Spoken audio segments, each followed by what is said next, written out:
Eu quero andar como ele andou, pisar nas pegadas que ele deixou.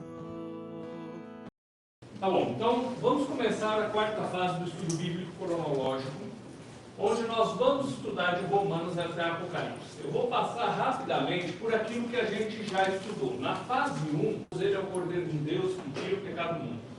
Nós entendemos o que Cristo fez por nós, colocamos nossa fé nele, e aí nós vamos para a segunda fase que a gente estudou agora. A segunda fase, ela abrange lições onde a gente foi passando por textos bíblicos e entendendo o que Cristo fez por nós, a nossa posição em Cristo, o papel do Espírito Santo no Antigo Testamento e no Novo Testamento, e a segurança da vida eterna que Ele nos dá pela sua obediência, pelo que Cristo fez por nós. Pelo fato de Ele ter prometido, por Ele ter obedecido até a morte de cruz, Ele nos deu a vida eterna.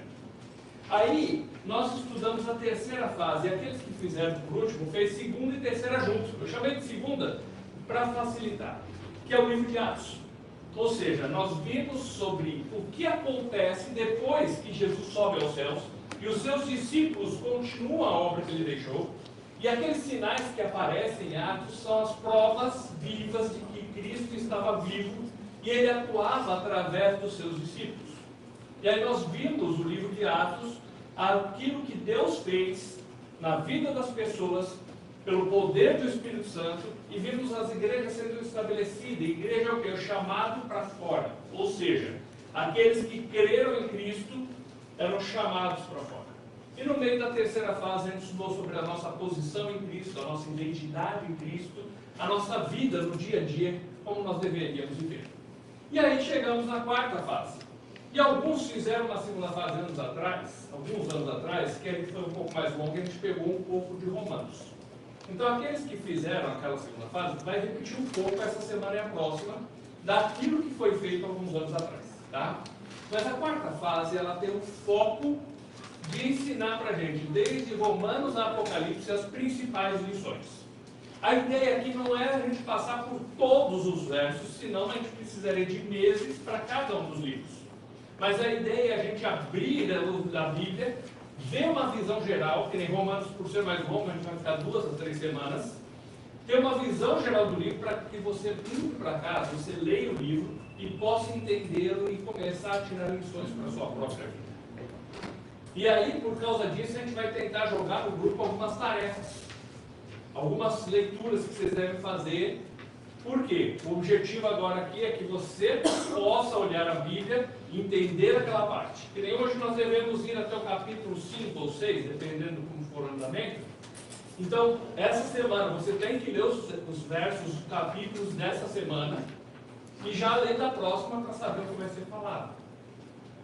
A ideia é o quê? É que a gente consiga fixar melhor a lição. Você ouve sobre aquilo, você lê em casa e venha na sua mente aquilo que estudou, e você já lê para a próxima semana, e aquela semana você vai vendo o que vai ser estudado, já vem perguntas na sua mente e vai te atiçando para um aproveitamento ser melhor. Tá joia? Vamos lá então? Romanos capítulo 1. Nós vamos estudar uma carta que Paulo escreve a Roma, tá? E quando Paulo escreveu, ele estava em Corinto. A data em que ele escreveu foi 57 anos depois de Cristo. Então, capítulo 1, versículo 1. Paulo estava aqui em Corinto, na Grécia, e escreve para o pessoal que estava em Roma. Então, Romanos 1. Paulo, servo de Jesus Cristo, chamado para ser apóstolo, separado para o Evangelho de Deus. Veja que a primeira característica, a principal que Paulo tem, que ele cita, é servo. Hoje não tem onde as pessoas querem mandar em tudo, querem saber tudo, querem ser mais importante que todos, inclusive nos meios religiosos quer se determinar as coisas para Deus. Paulo se apresenta como servo. E é isso que nós somos. Nós somos servos de Cristo, nós estamos para fazer a vontade dele. O que acontece muito é que o ser humano quer as coisas na sua hora e à sua maneira. E por isso, ele pega e fica exigindo de Deus. E ora, às vezes, ele determina que tal coisa aconteça. Mas a característica principal que Deus espera de cada um de nós é que nós cheguemos com a postura, somos servos. Estamos aqui para fazer a vontade dele. Jesus, quando veio ao mundo, ele se colocou nessa postura. Ele era o servo de Deus que veio realizar a obra de salvação do nosso lugar. Por nós, em nosso favor. Ele é o servo que foi obediente até a morte e morte de cruz. E aí, nós agora temos que ter a mesma atitude. Quando Cristo orou, seja feita a tua vontade, não a minha. E é isso que nós temos que ter. Somos servos do Senhor, estamos aqui para fazer a vontade dele e não a nossa. Versos 2 até 5 fala assim: o qual foi por Deus outrora prometido por intermédio dos seus profetas nas Sagradas Escrituras, com respeito a seu filho, o qual, segundo a carne, veio da descendência de Davi, e foi designado Filho de Deus, com poder segundo o Espírito de Santidade pela ressurreição dos mortos, a saber, Jesus Cristo, nosso Senhor, por intermédio de quem vivemos e viemos a receber o apostolado por amor do seu nome para a obediência por fé entre todos os gentios. Paulo se coloca, eu fui colocado como apóstolo. Isso é um privilégio que Deus me deu. Eu estou aqui para realizar a vontade dele. A ideia do apostolado, a palavra no original tem a ideia daquela pedra que é jogada para longe. Ou seja, o apóstolo tinha a função de representar aquele ser enviado por ele para falar algo em outro lugar. Paulo falou, eu tenho o privilégio de levar as pessoas a conhecer a Cristo, o que ele fez por nós. De falar do que ele fez pela minha vida. E eu estou aqui para servir e cumprir esse propósito que ele colocou diante de mim. Versículos 6 e 7. De cujo número sois também vós chamados para seres de Jesus Cristo. A todos os amados de Deus que estáis em Roma, chamados para seres santos, graça a vós outros e paz da parte de Deus nosso Pai e do Senhor Jesus Cristo. Ou seja, nós somos chamados para ser de Cristo.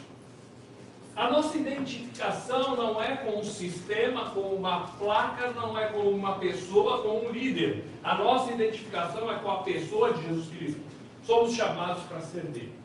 Isso também é um privilégio, pensando no que ele é e no que ele fez por nós. Então hoje a nossa identificação, a nossa identidade tem que ser com a pessoa de Jesus Cristo. Versículo 7 ainda fala assim, amados de Deus. Sabe que nós já paramos para pensar na profundidade disso? Porque muitas pessoas vivem buscando a aceitação dos outros. E nós somos aceitos por Deus. Muitas pessoas lutam com os seus dilemas internos, por se sentirem rejeitados, por se sentirem jogados de lado ou isolados.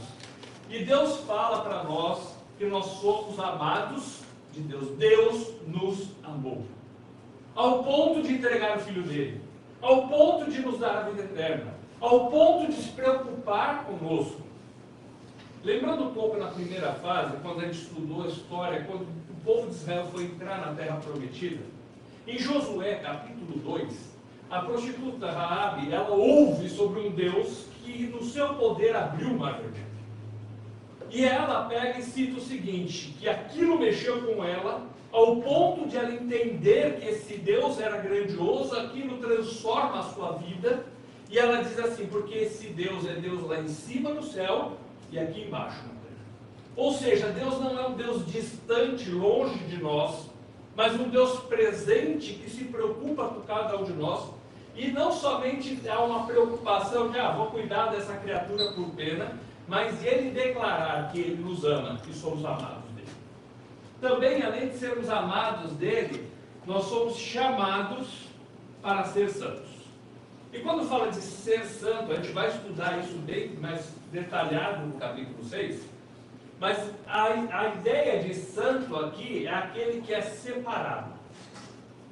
Então, Deus é santo porque ele é separado do pecado. Quando ele fala que nós somos chamados para sermos santos, quer dizer, nós somos separados para Deus, para fazer aquilo que Deus pede de nós. Não está dizendo de alguém que nunca vai errar, e aí nós vamos ver sobre o que Deus espera de nós, mas está dizendo de alguém que decide, por amor a Deus, separar a sua vida para Ele. Então nós somos chamados para ser de Cristo. Nós temos uma identidade. Não somos ninguém, somos do Senhor. Nós somos amados por Deus e nós somos chamados para ser santos. Deus tem um plano, um propósito para a nossa vida. Versículo 8. Primeiramente dou graças ao meu Deus, mediante Jesus Cristo, no tocante a vós, porque em todo o mundo é proclamada a vossa fé. Aquele povo de Roma, Paulo não os conhecia.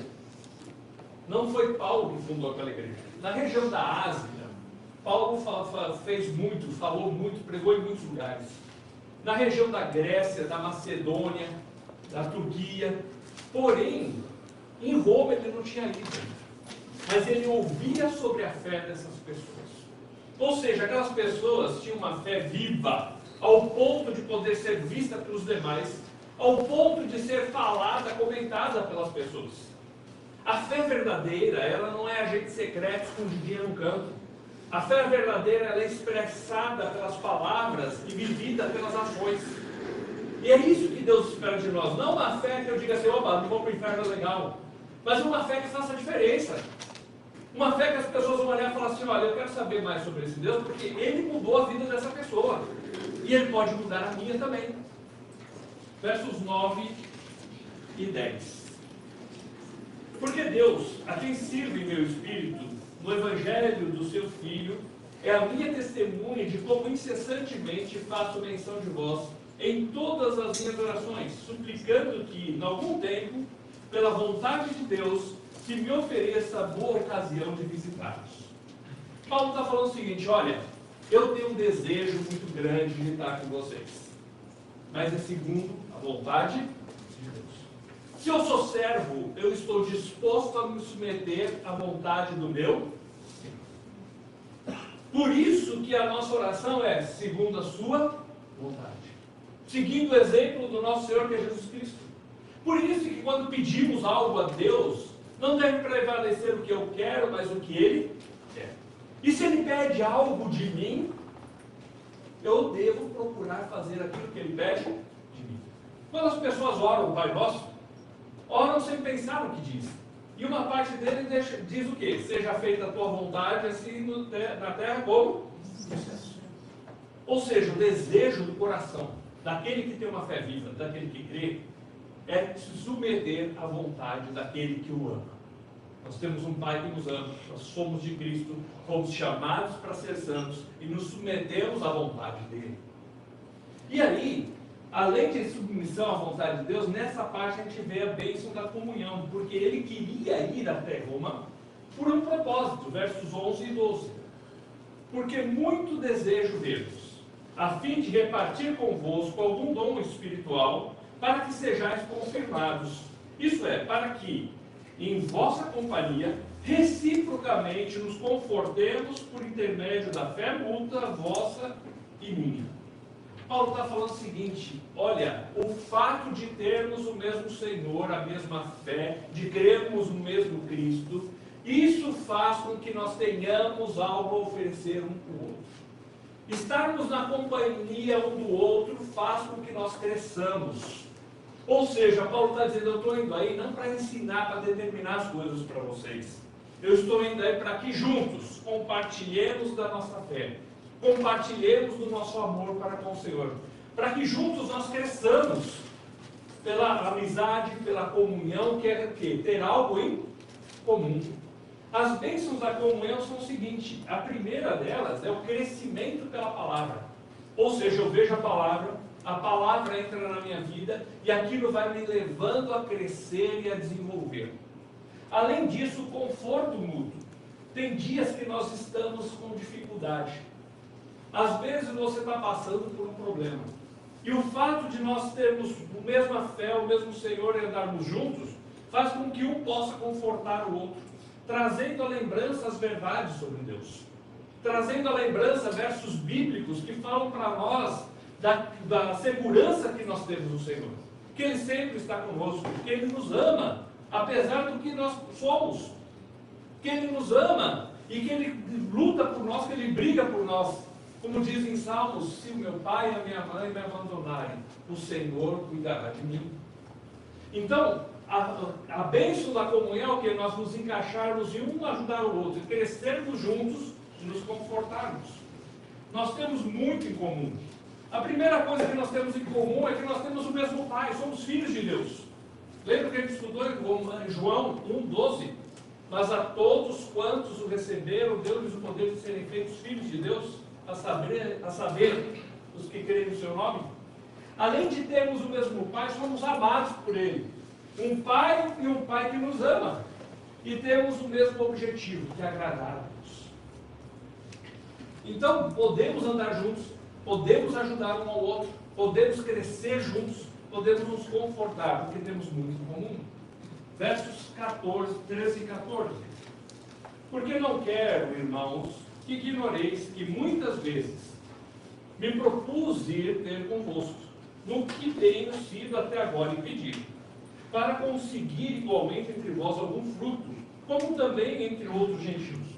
Pois sou devedor tanto a gregos, como a bárbaros, como a sábios, como a ignorantes. Quando Paulo fala sobre isso, ele define o seguinte: eu sou um devedor. Onde tiver uma pessoa que ainda não conhece o amor de Cristo, eu me sinto em dívida de passar para essa pessoa essa verdade. Eu me sinto na responsabilidade que eu tenho algo muito importante e eu não posso guardar isso só para mim. Eu tenho que passar isso para os outros. Ou seja, quando ele diz assim, ó, eu devo a qualquer pessoa, não importa se ele é bárbaro, não importa se ele é uma pessoa sem estudo, se é uma pessoa sábia, se é uma pessoa estudada, todos precisam daquilo que eu tenho, que é o Senhor Jesus que salvou e que deu a vida por mim. Então, não importa onde eu esteja, eu olho para as pessoas à minha volta e falo assim, eu preciso falar do que Ele fez por mim. Eu não posso ficar indiferente àqueles que estão tendo necessidade do Evangelho, de conhecer o amor de Deus, de ter uma vida transformada pelo poder de Deus. Eu não posso deixar isso para lá. Eu não posso deixar isso passar. Essas pessoas precisam saber. E Paulo fala, eu sou o devedor deles. Verso 15. Por isso, quanto a mim, estou pronto para anunciar o Evangelho também a vós em Roma. Então, não importa onde seja em Corinto, onde ele estava, ou por onde ele passou, ou indo a Roma, ou com o desejo de ele chegar até a Espanha, e aí lá no finalzinho do livro de Romanos a gente vai entender por que ele queria ir para a Espanha. Ele queria levar as pessoas a conhecerem o Evangelho.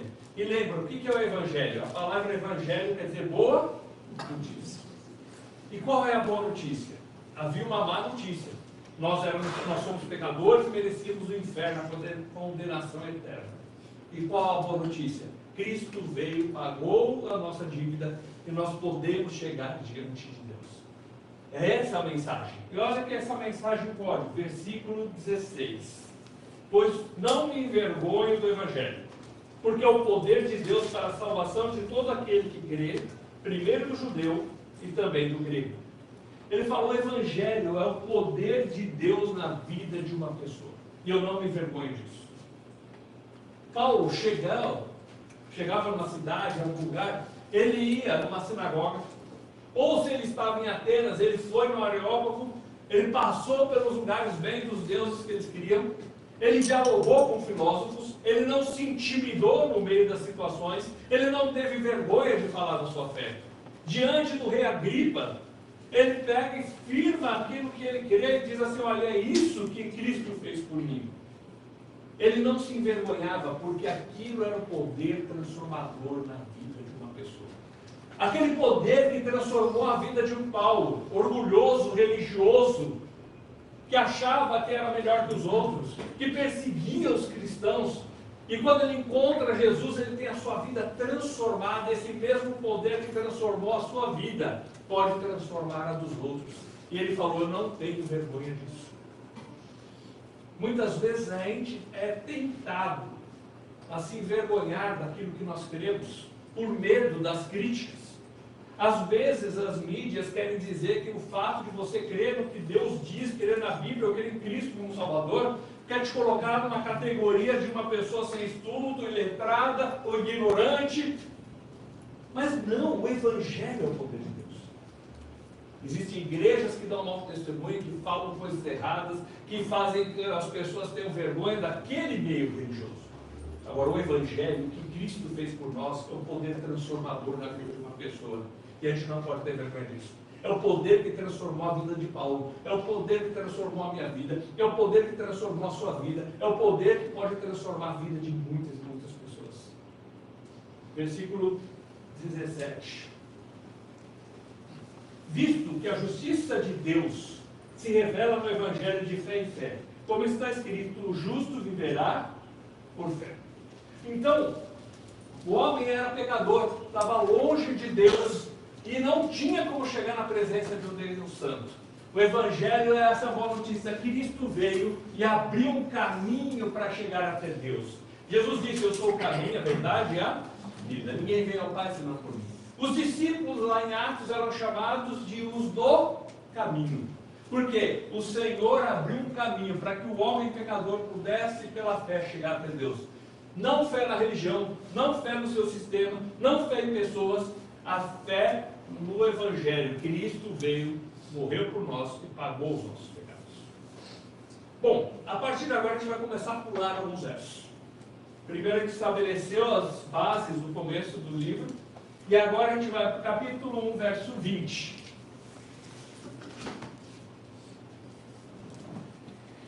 Porque os atributos invisíveis de Deus, assim como o seu eterno poder, como também a sua própria divindade, claramente se reconhecem desde o princípio do mundo, sendo percebidos por meio das coisas que foram criadas. Tais homens são, por isso, indesculpáveis. Aqui do capítulo 1, verso 20, até o 3, 20, Deus vai enfatizar, através da revelação da palavra aqui no livro de Romanos, que o homem não tem desculpa diante de Deus. Veja, o poder do Evangelho transforma vidas. Mas alguém pergunta assim: e uma pessoa que está lá num lugar isolado e nunca ouviu nada? E aí ele começa a dizer: ninguém tem desculpas diante de Deus. E aí começa a falar, por exemplo, a lei da criação. Deus mostra o seu poder, a sua grandiosidade, como? Através daquilo que Ele criou. E aí como que Ele faz isso? Olha só, eu estava um dia conversando com uma pessoa analfabeta, não conhecia nada de ciência, de Bíblia, não sabia ler, nunca foi numa escola, e nós sentamos na varanda e começamos a conversar. Olha que linda essa vista, tudo verde, mas que coisa maravilhosa. Você olha para as plantas, parece tudo igual, mas uma delas, a folha é comida. Na outra, a raiz é comida. Na outra, o fruto é comida. Algumas delas a gente come o caule, ou o tronco, né, como um palmito. Algumas você come até a casca. Algumas delas são remédio, outras são alimento. E mesmo aquelas que a gente não conhece a função delas, a sombra delas nos ajuda. A gente olha para os animais e você vê uma diversidade grande. A galinha dá ovo e dá carne. O porco, a banha e a carne. A vaca dá leite e carne. O cachorro serve para coar. E todos têm a sua função no meio desse mundo. E quando a gente olha, por exemplo, para as estrelas, a gente não consegue contar.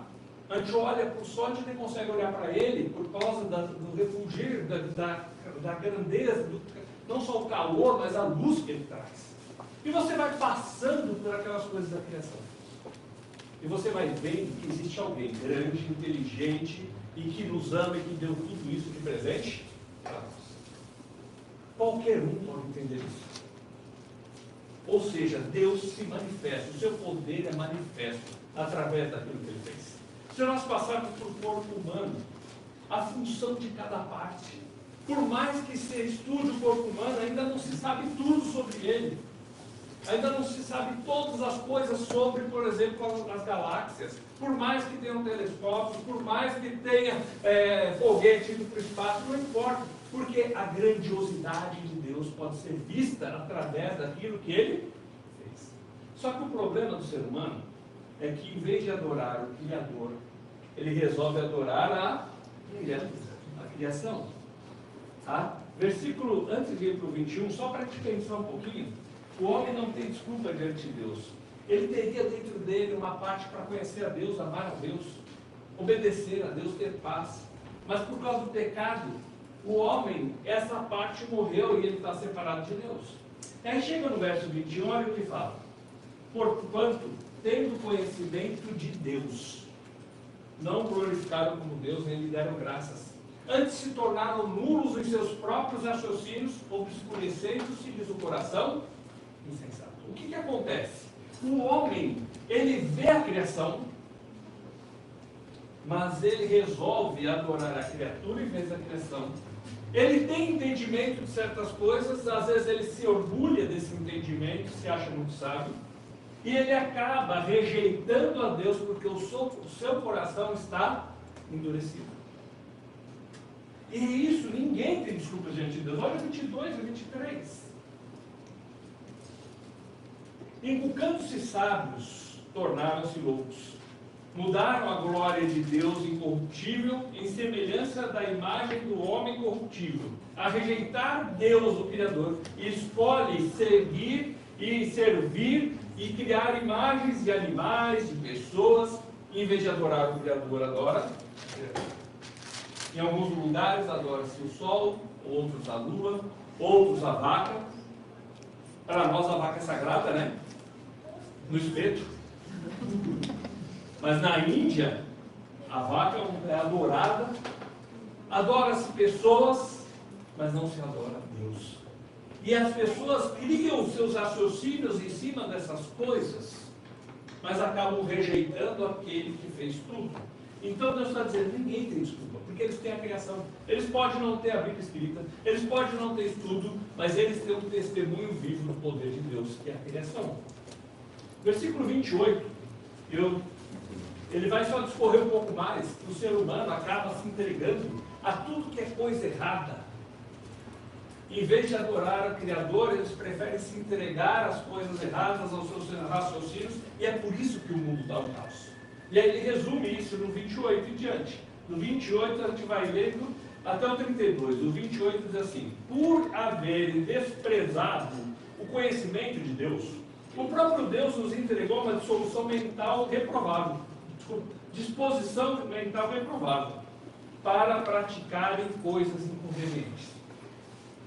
Eles têm Deus, eles têm a revelação de Deus, eles têm o testemunho de Deus na criação, mas eles preferem adorar a criatura. Deus dá um passo para trás e deixa que eles sigam aquele rumo. E é por isso que o mundo está caótico hoje. Ele começa a dar uma lista dos sentimentos reprováveis que o ser humano tem no seu coração, quando ele tira Deus da sua vida, quando ele tira Deus da sua existência. Versículo 29.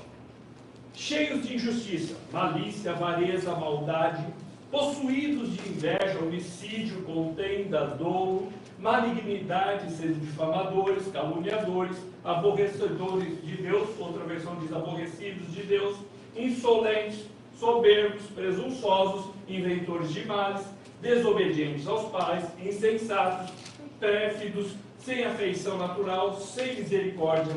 Ora, conhecendo eles a sentença de Deus, de que são passíveis de morte os que tais coisas praticam, não somente as fazem, mas também aprovam os que assim procedem. Quando dá essa lista de coisas, não temos uma descrição do que está o mundo hoje. E por que o mundo chega a isso? Porque o homem rejeita o conhecimento de Deus e se afasta de Deus. Porque quando você quer negar a Deus, muitas pessoas o fazem pensando o seguinte: se não tem Deus, eu não tenho que dar satisfação a ninguém, eu não tenho que responder nada a ninguém, eu faço o que eu quero, ninguém manda em mim. E a sociedade vira um caos. Quando você pensa, não, tem um Deus que fez todas as coisas, e um dia eu vou dar conta para ele, aí você começa a pensar o que fazer. Então, tirar Deus da jogada é a forma de liberar o homem para fazer toda a besteira que lhe vem à mente. Porque eu não tenho que dar satisfação a ninguém. E o mundo chegou no ponto que chegou por causa que rejeitou o conhecimento de Deus. Então, por isso, o homem não tem desculpas diante de Deus. Mesmo aquele que não ouviu nada. No capítulo 2, ele vai falar de um outro grupo de pessoas. No 1, ele falou aqueles que não ouviram nada. E esses não têm desculpa diante de Deus. Porque tem a criação que mostra que existe um Deus poderoso. No capítulo 2, fala da pessoa estudada. Versículo 1. Portanto, és indesculpável, homem, quando julgas quem quer que sejas. Porque no que julgas o outro, a ti mesmo te condenas, pois pratica as mesmas coisas que condenas. O que acontece com o ser humano é o seguinte: ele se acha bom. Ele acha que se Deus achar que ele merece, ele vai chegar no céu. Ele até afirma que ele não é pecador assim. Porque ele quer se comparar com um bandido, com um ladrão, com um estuprador, com alguém que fez algo terrível. Mas às vezes a gente está apontando o dedo para o outro e fala assim, aquela fofoqueira daquela minha cunhada, mas daí um pouco ele está falando mal dos outros. Ou seja, aquilo que nós falamos dos outros, muitas vezes serve de acusação para nós mesmos. Porque naquilo que nós condenamos o que os outros fazem, muitas vezes nós estamos falando e fazendo igual. A gente fala, aquele cara lá roubou a família dele, ou roubou o vizinho, e a gente mete a lenha nele. Mas a gente recebe um troco a mais no mercado, a gente não envolve. Porque aquela pessoa, você não sabe o que ele fez na família dele. Ele destruiu a família por isso, isso e aquilo. Mas dali um pouco eu estou tomando atitudes que estão destruindo o milagre. Então, a consciência serve para nos acusar. Porque a gente tem um padrão que a gente aponta o dedo para os outros, consegue mostrar os defeitos dos outros, e isso serve de condenação, porque a gente pratica aquelas coisas que a gente condena nos outros. Não precisa nem da lei de Deus para condenar essas pessoas. A sua própria boca os condena. E se a gente for ser sincero, ser honesto, isso serve para nós. Porque muitas vezes nós apontamos o dedo, mas depois praticamos as coisas que nós estamos condenando nos outros. Então o homem não tem desculpa diante de Deus, porque ele sabe o que é certo e errado. E a prova é que ele sabe apontar para os outros, ele sabe falar dos outros, mas ele não assume para si. Verso 4. Ou desprezas a riqueza da sua bondade, e tolerância e longanimidade, ignorando que a bondade de Deus é que te conduz ao arrependimento. O que acontece é o seguinte: o ser humano, ele despreza a bondade de Deus. Quando Deus faz a gente abrir os nossos olhos, que nós somos pecadores. Então, por exemplo, quando a gente estava nos estudos, a gente chegava nos 10 mandamentos, toma um choque de realidade, não é? Dá aquela balada. A gente achava que era bom, e a gente percebe que não é tão bom. E aí, a gente pega e entende que é a riqueza da bondade de Deus que quer nos levar ao arrependimento, a admitir que somos pecadores e precisamos da misericórdia de Deus, certo? Mas muitas vezes as pessoas têm um conhecimento intelectual, mas acabam desprezando a bondade de Deus por causa do seu orgulho, de não querer se arrepender, de não querer admitir: eu sou um pecador, eu preciso de Deus, eu preciso do que Cristo fez por mim. Então o ser humano não tem desculpas diante de Deus, porque embora ele tenha conhecimento, seja estudado, o que acontece é que muitas vezes ele tem a oportunidade de saber a verdade, mas ele rejeita a bondade de Deus, ele rejeita a misericórdia de Deus, ele não quer se arrepender das suas atitudes, ele não quer se arrepender de admitir que ele é um pecador. Versículo 5. Mas, segundo a tua dureza e coração impenitente, acumulas contra ti ira para o dia da ira e da revelação do justo juízo de Deus. O que acontece é o seguinte: as pessoas têm um coração duro, no modo geral, e elas não querem admitir seus erros. E Deus está dizendo o seguinte: você não tem desculpa diante de Deus, porque você não precisa nem de lei para te condenar. Você mesmo se condena ao condenar os outros. E Deus, na sua bondade, quer te levar ao arrependimento. Na sua bondade, quer te levar a entender o que Cristo fez. mas às vezes o nosso coração está duro e não se arrepende. Uma história que a gente já estudou, que lembra bem, explica bem isso aqui, é a parábola do semeador. Que a terra dura, a semente cai, não penetra, vem os passarinhos e comem. O ser humano tem um coração duro e muitas vezes não quer admitir que ele precisa se arrepender e precisa da misericórdia de Deus. Então o problema é a dureza do coração humano. Então nós temos um grupo de pessoas, que é aqueles que não têm estudo, mas a criação de Deus serve de testemunho. Tem um grupo de pessoas que são pessoas que já têm estudo, já têm conhecimento, mas eles não querem se arrepender porque estão com o coração duro. Os dois casos é por dureza de coração. Um prefere adorar a criatura do que o Criador. O outro não quer se meter à vontade de Deus e admitir que é um pecador e se arrepender por causa do seu orgulho e do coração duro. Por isso o ser humano não tem desculpas diante de Deus. E agora ele vai falar de um terceiro grupo de pessoas, o grupo religioso, versos 11 e 12. Porque para com Deus não há acepção de pessoas. Assim, pois, todos os que pecaram sem lei, também sem lei perecerão. E todos os que com lei pecaram, mediante a lei serão julgados.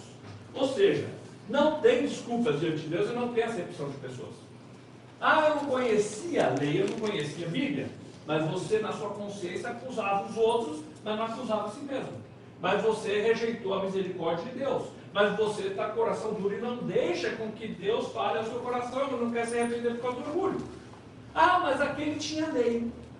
E pela lei ele vai ser julgado, porque a lei mostra que ele é pecador, está separado de Deus. Versículo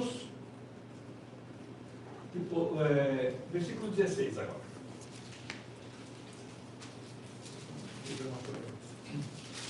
Verso 16. No dia em que Deus, por meio de Cristo Jesus, julgar os segredos dos homens, de conformidade com o meu Evangelho. O que ele está dizendo é o seguinte: qual a base do julgamento? A base do julgamento não são as nossas obras. A base do julgamento é o Evangelho. Ou seja, as pessoas podem pensar o que for, saber o que for, pode se achar o que se achar, pode ser da religião que quiser. Deus não vai julgar pela placa da igreja. Deus não vai julgar por causa da sua posição, por causa de ser homem ou ser mulher, por causa de status, de nada. A base que ele vai julgar é o Evangelho. O que é o Evangelho? Deus nos mandou Jesus Cristo, ele morreu por nós, pagou os nossos pecados na cruz. E Deus o ressuscitou dentre os mortos. Se eu creio na boa notícia de Deus, então eu vou ter vida eterna. Se eu não creio, se eu rejeito, eu não vou ter vida eterna. Porque a base a que vai ser feito todo o julgamento é o Evangelho. Versículo 17 a 20. Se, porém, tu, que tens por sobrenome judeu, e repousas na lei, e te glorias em Deus, que conheceu a sua vontade e aprova as coisas excelentes, sendo instruído na lei, que estás persuadido que as guias de cego, luz para dos que se encontram nas trevas, instrutor de ignorantes, mestre das crianças, tendo na lei a forma de sabedoria e de verdade. Ele pega o seguinte: você, judeu, que conhece o Velho Testamento, você, judeu, que conhece a lei, e que você se acha o instrutor dos outros, o mestre, o guia dos cegos, aquele que traz a luz àqueles que estão na escuridão. Você, qual é o julgamento para você? Verso 21. Tu, porém, que ensinas a outrem, não te ensinas a ti mesmo. Tu que pregas que não deve furtar e... Ele fala de 3 grupos de pessoas até aqui. Um que não tem conhecimento de nada, mas tem o testemunho da natureza mostrando que existe um Deus poderoso. O outro que é estudado, tem conhecimento, é sábio, mas ele não se rende à misericórdia de Deus e não se arrepende porque o coração está duro. E aí fala do religioso, que é orgulhoso do conhecimento que tem, mas aquele conhecimento não faz a diferença na vida dele. Isso não funciona só para o judeu, funciona para todos nós. Porque o orgulho religioso não transforma vidas. O orgulho religioso, ele simplesmente nos faz achar que somos melhores que os outros. E isso não salva ninguém. Olha o verso 24. Pois, como está escrito, o nome de Deus é blasfemado entre os gentios por vossa causa. Ou seja, eles tinham todo o conhecimento, eles tinham a Bíblia, eles sabiam de tudo, eles tinham a lei. Mas a falta de prática, aquela lei que não fazia diferença na vida deles, fazia com que as pessoas olhassem para eles e blasfemassem o nome de Deus. Isso pode acontecer com qualquer pessoa hoje. Ah, o cara é religioso, se acha isso, se acha aquilo, mas está traindo a mulher. Ah, o cara lá é o santarrão lá da igreja dele, mas está negando contra por aí. Ah, o outro lá, ele tem uma posição de destaque em algum lugar, mas a conduta dele no meio do povo é totalmente inadequada. Ah, ele se acha melhor que todo mundo e prega moral para tudo que é lado, mas é o que mais xinga e mais bate no futebol. Então, o que acontece? As pessoas, em vez de querer se aproximar de Deus, elas vão se afastar de Deus. Porque o testemunho que aquela pessoa dá não é de alguém que foi transformado pelo poder da palavra, pelo poder do Evangelho. E as pessoas, em vez de querer saber de Deus, se afastam dele por causa da conduta inadequada dessas pessoas religiosas. Então o Evangelho é transformador. O Evangelho muda vidas. E é isso que Deus está falando. Deus quer transformar nossas vidas. Não basta ser um religioso. Precisamos ser transformados pelo Evangelho. Capítulo 3, versos 1 e 2. Daqui um pouquinho do intervalo.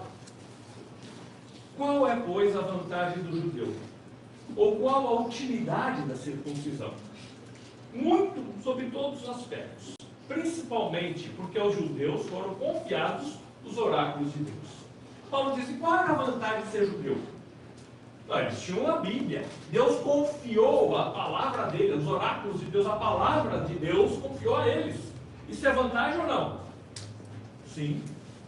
Mas o que acontece é que eles tinham um conhecimento, mas esse conhecimento não transformava suas vidas. Eles sabiam as coisas, mas não havia arrependimento e transformação. Olha o verso 3. E daí? Se alguns não creram, a incredulidade deles irá desfazer a fidelidade de Deus? Ah, então o fato do judeu ter rejeitado o Salvador, rejeitado Jesus Cristo, anula a fidelidade de Deus? Eles tinham tudo, eles tinham as profecias, eles tinham as coisas que Deus deixou escrito, mas quando eles viram o Salvador, eles o rejeitaram. Isso anula a fidelidade de Deus? Isso anula que a Bíblia é boa? Não. Deus vai mudar por causa disso? Deus vai mudar o plano dele porque eles não quiseram acreditar? Não. Eles tinham conhecimento, as coisas estavam aqui na cabeça, mas não criam naquilo que eles sabiam. E Deus não vai mudar por causa deles. Não vai mudar porque alguém quer que Deus mude o seu plano. Deus não vai salvar alguém só porque ele vai numa igreja. Ou você tem a vida transformada pelo Evangelho, ou o Evangelho faz a diferença na sua vida, ou você coloca a sua fé e se derrama, uma fé viva, que muda as coisas, que muda a vida. Ou não tem. Deus não vai mudar o plano só porque você quer que ele mude. Então, será que a infidelidade deles anula a fidelidade de Deus? Olha o verso 4. De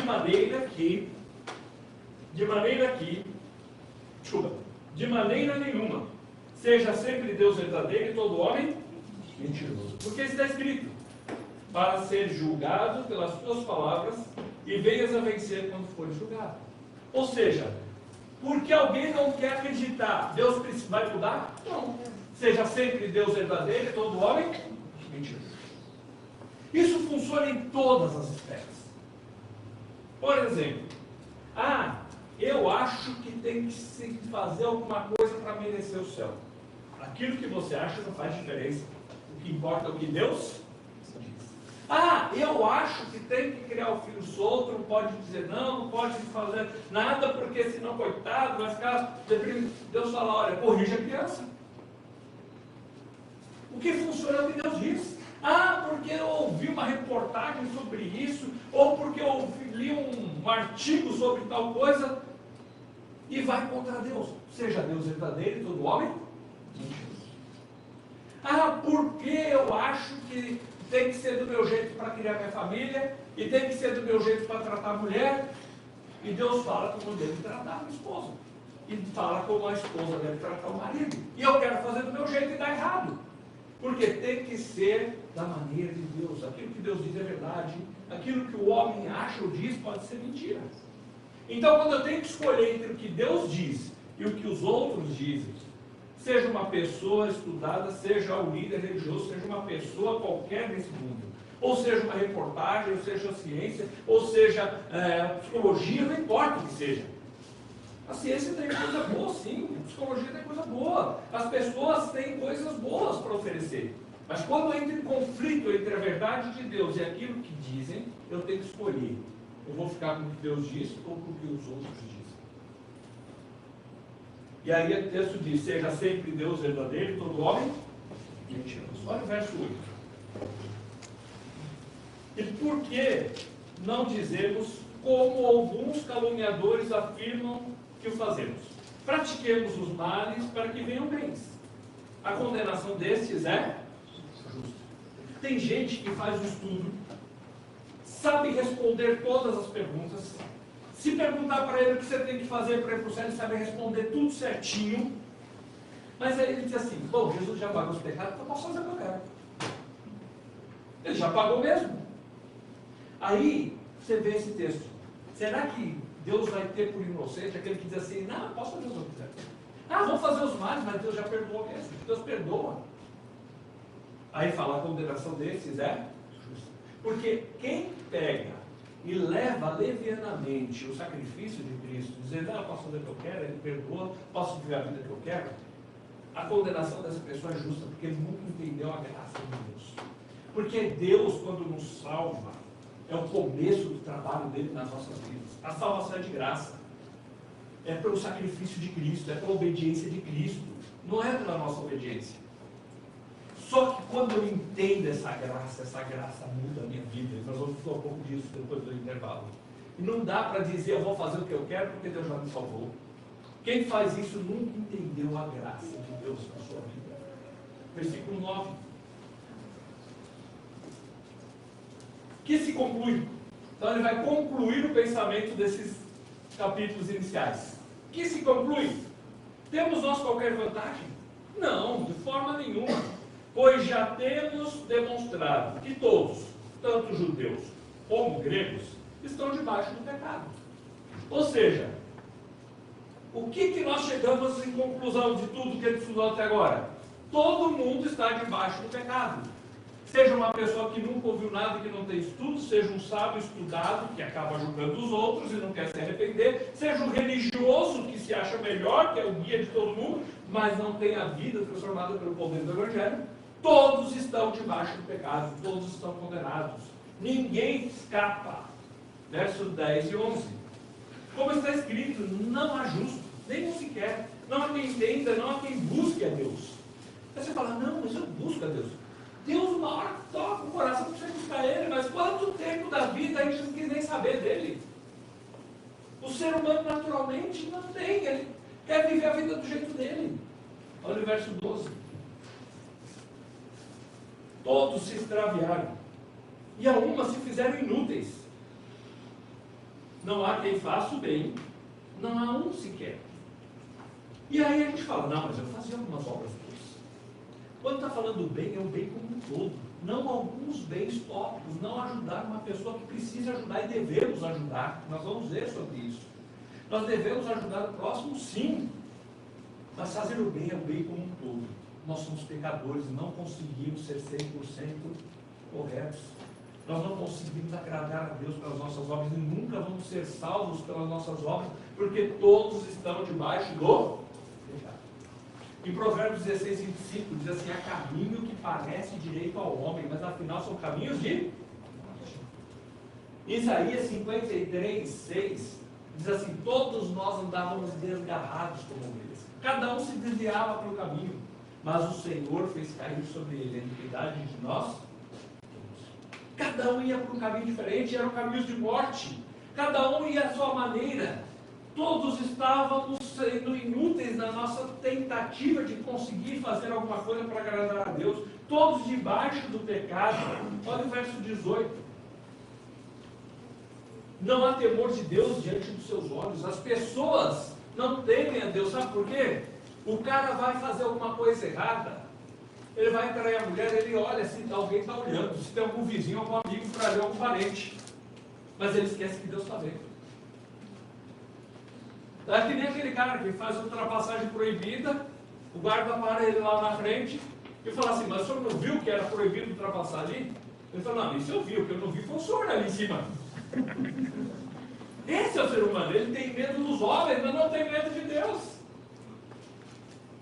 Versículo 19. Ora, sabemos que tudo que a lei diz, aos que vivem na lei o diz, para que se cale toda a boca e todo mundo seja culpável diante de Deus. Todo ser humano é culpado diante de Deus. Como a gente já viu, o ser humano está espiritualmente morto e ele está separado de Deus, ele é culpado de Deus. A lei mostra isso, que nós somos culpados diante de Deus. Verso 20. Visto que ninguém será justificado diante deles por obras da lei, em razão que pela lei vem um pleno conhecimento do pecado. Ninguém vai ser salvo pelas obras que pratica. Ninguém vai ser salvo por seguir regras de igreja. Ninguém vai ser salvo por seguir as leis do Velho Testamento. Porque pela lei vem o conhecimento do pecado. Quando nós estudamos lá sobre a lei, fala que pela lei vem o pleno conhecimento do pecado. A gente olhou os 10 mandamentos. E a gente viu que a gente quebra todos eles, não é verdade? E a gente tem que admitir: eu sou um pecador. E eu preciso do que Cristo fez por mim. Na próxima parte do estudo, a gente vai estudar o que ele faz, então, para resolver tudo isso. Veja que os primeiros 3 capítulos ele está falando: existe um poder que transforma vidas, que é o poder do Evangelho. E ele fala: não é pelas nossas obras, não é pelo nosso entendimento, é pelo aquilo que Cristo fez. E ninguém tem desculpa diante de Deus. Todos estão debaixo do pecado. E todos precisam da graça de Deus nas suas vidas. Eu quero andar como ele andou, pisar nas pegadas que ele deixou. Eu quero olhar como ele olhou, olhar sem maldade, com os olhos do amor.